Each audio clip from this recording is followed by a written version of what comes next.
Chapter 4 in Mistress to the King is a really exciting and fun chapter.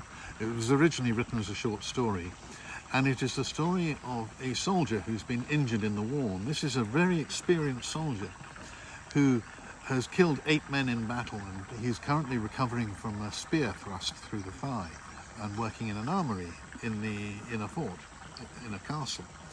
And he's convinced in the night that he's not alone in there. But this brave soldier who has fought and killed many enemies is terrified of something that he can't see, and his immediate thought is little people, fairies. Now, the interesting thing about this is that this is a very real scenario from the Middle Ages, where people were terrified of the unseen, much as they are in Bali to this day.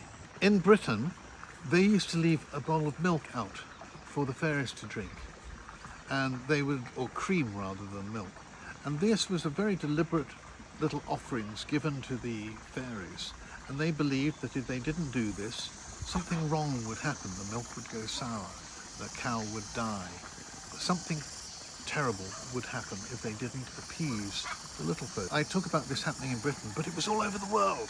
Everyone thought the same way, and they were concerned about this. So this fear, albeit of a soldier in the dark, was very real and very true. So when he catches the intruder, he finds it's a little young boy, maybe 10 years old. And he's actually impressed by the bravery of the boy. So he offers him a job as a drummer in the army. And you might think this is weird, offering a little kid a job in the army, but it was very true.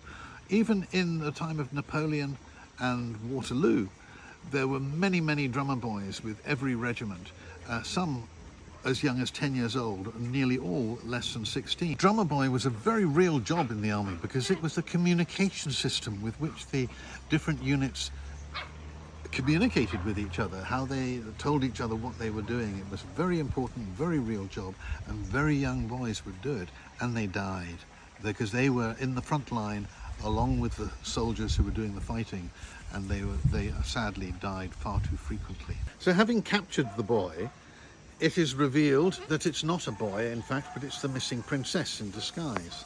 And this is a very real problem for the soldier. Why? Because he's hit her. And the punishment for striking a royal personage is death. And it was all over the world.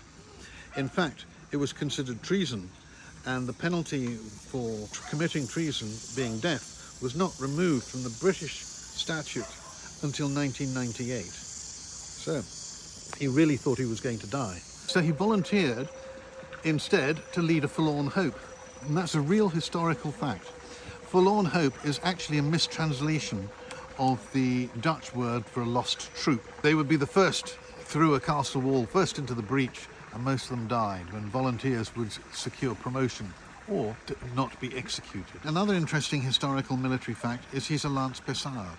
A lance-pessard is actually a true forerunner of the modern-day lance corporal. It came from the Italian for broken spear, meaning an experienced warrior who had been in battle. There's the princess herself.